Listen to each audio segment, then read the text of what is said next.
chess friends, and welcome to Jozarov chess channel, and welcome to the Computer Chess Championship Season 11. So the CCC is a very nice format. We have this double round robin in which everyone is playing against everyone, and after 16 rounds, after pure domination of Stockfish, finally Leela C Zero took the lead. So Stockfish played now many draws. Leela C Zero on the other hand won many games, and now Leela C Zero has taken the lead. And I wanted to show you now this current standings. You see Leela C Zero is first with 10 points, Stockfish on the second place, Lielenstein, Houdini, LC, the computer version, Fire, Stuflis, Scorpio and Komodo. So this is really a great tournament, I think, and it's also good to see that Leela C Zero is back, because we had enough, I think, of this pure domination of Stockfish.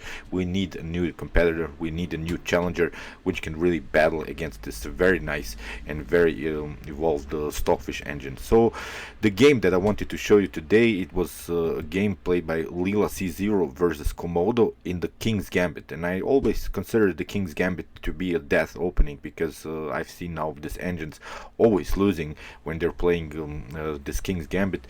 But now Leela C Zero released really a nice attacking game and played a perfect King's Gambit, and be prepared. This was really some crazy stuff. So let's see the game. E4 played by Leela C Zero. We have E5 by Komodo, and now F4 the King's Gambit. I haven't seen now the King's Gambit in this top engine level for a while now, and when I saw this game, I really wanted to show it to you and to publish it here on my YouTube chess channel. So F4, we have E takes F4, the Queen's Gambit accepted, and now the fun can start, of course. Knight on F3, we have H5. One of the best ways to battle against this setup of white is to play the move knight on f6. It was often played in the CCC season 14, I believe, between Stockfish and Leela C Zero, and both of these engines played this knight on f6 variation. It can transpose after e5 here, knight on h5. It seems like a weird move, but basically you're protecting your f4 pawn, and now after potential d4 you can play g5, even more supporting this f4 pawn. After bishop on e2, attacking your knight on h5, we have the possibility to close the position, to fix it in the center with the move d5, and knight on g5. The discovered attack on the knight is not so powerful. You don't have to worry so much, because you can take, of course, the knight. After bishop on h5, you can take another pawn, and basically this would be an equalized game. Maybe black has a slightly advantage here, still with some attacking possibilities. The more important thing is that in this variation you have both of these diagonals open for the bishops, because you see now in this particular line, as I said, after the move h5, Komodo will have really troubles to develop this Lyko bishop, and also will have troubles with this knight on b8, because Leela C Zero will play a perfect attack and will not allow Komodo here to breathe in the game. So in the game, in the continuation, d4 played by Leela C Zero. That's one of the most important ideas of the King's Gambit, deflecting this pawn on e5 to f4, and then have a powerful center here with the move d4 and e4. So g5 supporting even more this f4 pawn, with the preparation also to continue to push here with g4, and in the game h4 was played by Leela C Zero, attacking now, trying to split these pawns. If you take, of course, g takes h4, it's not a good move, because we can simply take, and in a couple of moves we can also take this pawn on h4, knight on c3 would be the idea, queen on d2, and even castle on the queen side. So that's why here g4 was played by Komodo, and now Leela C Zero plays a very interesting line, knight on g5. This is already sort of a new variation. It's hasn't been played in top grandmaster level, or even in this FIDE or intermaster level. After knight on g5, we see that this knight can really be trapped, because you don't have any squares to jump. You cannot play knight on h3, you cannot play knight on f3, you cannot play knight on e6, you cannot play also knight on h7. The e4 square is covered by your pawn on e4, so that's why this knight is really trapped, and that's why Komodo plays f4, and it seems that it's game over. But Leela C Zero plays now perfect attack, bishop on f4. We have f takes g5, of course, bishop takes on g5, and bishop on e7. Queen on d2, supporting now this bishop. If you take, bishop takes on g5, then h takes g5, and you see we'll have troubles now here on the h file. The knight cannot develop here on f6 or on h6, so you have troubles with your knight, and basically it's also hard to develop these minor pieces. This knight on b8 you cannot develop into c6. It can be an object of white's attack because, as I said, the main advantage is our pawn central control with these two pawns, which are controlling, of course, these four very important squares here in the center. So this would be a tricky variation. After d6, bishop on c4 would be the idea, with the preparations maybe to take even the knight here on b8, and then after that the pawn on h5, simply knight on c3 and castling, connecting the rooks. If you try something like queen on e7, then castling even on castling on king side would be even a good idea, with the preparation to play rook on f7 and similar ideas. You cannot take, of course, the pawn because then you lose the queen. So tricky stuff already. After queen on d2, knight on f6 was played, and now knight on c3, simply developing move. Now Leela C Zero wants to develop all of these minor pieces. Bishop on c4, and as I said, even castle on the queen side is an option. So this sacrifice of the piece was really for a good piece development and for this pawn central control. Knight on h7 was played, and now bishop takes on e7. We have queen takes on e7, and now e5.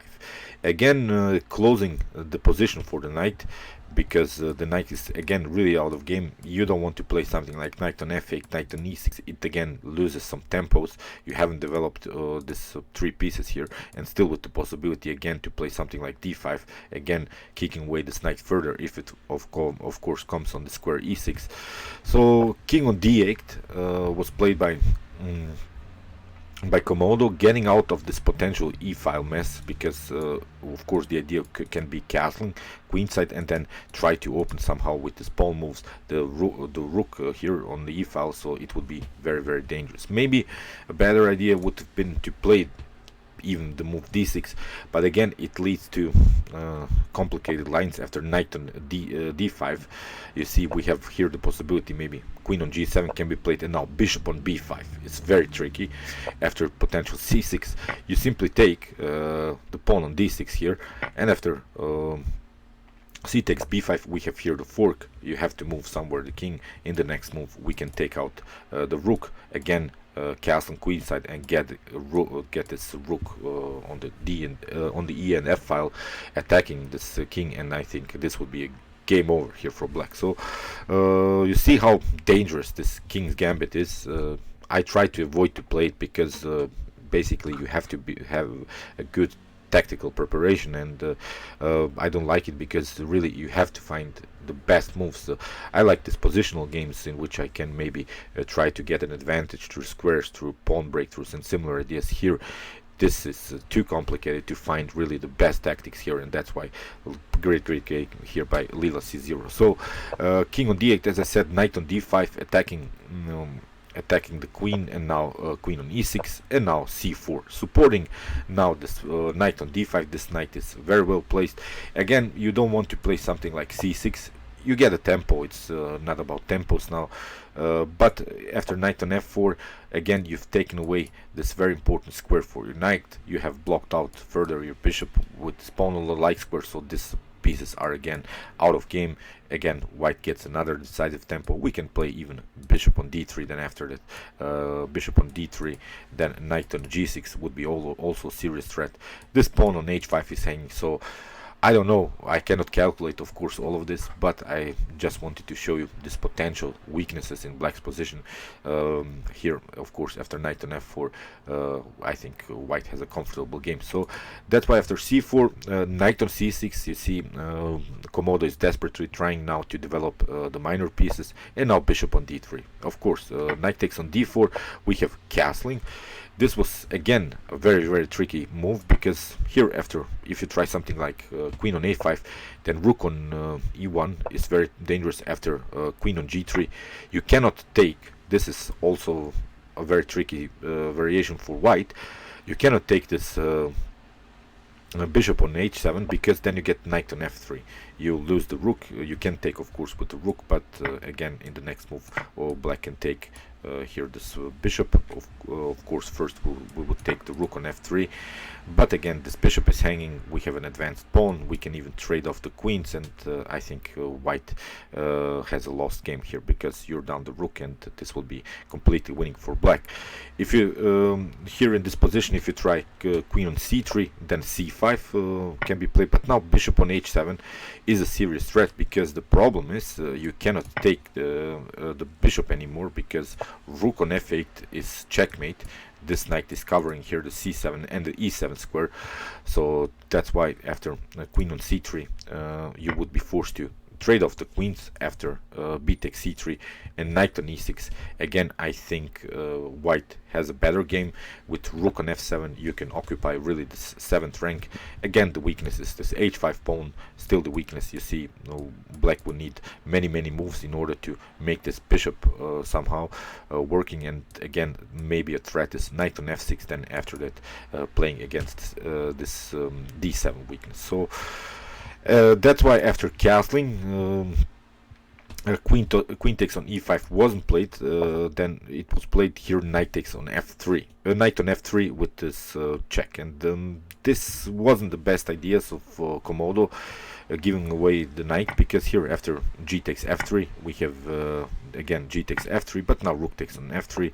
We can play queen on g4, and now queen on g2. We have queen takes on g2, king takes on g2, and as I said, this wasn't the best of calculations of Komodo, because now the position is much more simplified. But of course white has a better activity with these pieces. With the rook we have an open f file. Again, this h5 weakness is a huge weakness, and the problem is that you can always attack this weakness with knight on f6, and also with the bishop, because the pawn is on a light square, and still you have problems to develop somehow this bishop. With d6 again we can take, and I think white has a completely winning endgame here. So knight on f8, you see how Komodo is trying now to improve the position of the pieces, but it's too late. Leela C Zero has made too much progress here. Here rook on f7, again simply occupying the 7th rank. Here a5, rook from a to f1. Now the threat is of course the knight on f8. That's why knight on e6, and now bishop on f5. This is, after this tactical possibilities, finally a nice positional idea by Leela, because we want to take the knight on e6, then cement our knight on a dark square. Black will continue the game with the light square bishop, and you'll never be able to kick away the knight from this very nice square on f6. If we cement our knight on f6 again, this bishop on c8 is stuck to the defense of this d7 pawn, and that's why here it was a desperate try to somehow improve the position. Bishop on f5, very nice positional idea. Rook on a6, we have king on f2, knight on d4, we have king on e3, and it seems now that maybe Komodo has solved the problems. But now rook takes on f5, and here rook on e6 was played, and here in this position rook takes on h5. Very nice tactics here by Leela C Zero. You see now the possible continuation. Rook takes on h5, rook on f8. You have to cover with your rook because it's checkmate. Rook on e8, rook takes on e8, king takes on e8, and now knight on f6, the fork. And this is really completely winning endgame already here for white, because we have a distant pass pawn. The king has to be always deflected to the defense of this potential promotion here on h8. Nice fork here. So after king on e7, knight takes on h5 was played, and now b6. Too late now to develop the bishop, because knight on f4, we have c6, and now h5, simply continuing to push. Bishop on b7, h6, the king has to participate here in the attack. Knight on h5, king on g6, and now knight on f6. If you take, of course, then again we can try knight on d7 and even play f4. f4 would be very tricky, closing the position after potential f4, b5. This bishop is out of game. Still, you have again attacked this pawn, so that's why here b5 is sort of a must move, and now f4. this bishop is locked. Now these pawns are really an object of our attack. We can try king on f4, king on f5, simply continue to push this pawn here on the e file. So again, this is simply lost for black. So after knight on f6, bishop on c8 was played. You see, this is really a bad bishop position. The bishop is blocked out by its own pawn. Unbelievable stuff. And then now h7, king on g7 has to be played. And now simply king on d4. We have a5 and a4, and now very again nice positional move f4. This is very important because after b5 again this bishop is blocked out. It's unbelievable how this bishop is blocked out by these pawns on the light squares, and that's why here king on c3. The king is of course stuck to the defense of this potential h8 promotion. Here b4 was played, a desperate try again to develop somehow the light square bishop. King on b4, bishop on a6, but now Leela C Zero takes another pawn, and I hope you realize this is now completely winning endgame here for white. I'm not going to show you now the whole game because the game was prolonged, but this I think I would even win against Garry Kasparov this endgame. So this is completely winning, and the whole game I'll send you in the description below so you can analyze the endgame for yourself. But with 3 more pawns, Leela C Zero won the game very easily and takes now the lead of this CCC season 11. Okay, we'll continue to follow this CCC season 11. Meanwhile, you can watch my other commented chess games played by computers with some more Leela C Zero, Stockfish, Alpha Zero games, and many more. And you can also watch my best chess games of all time if you want to see humans competing in their best chess games in chess history. And you can also subscribe to my channel if you like this content. Thank you for watching, guys, and chess is the best, of course.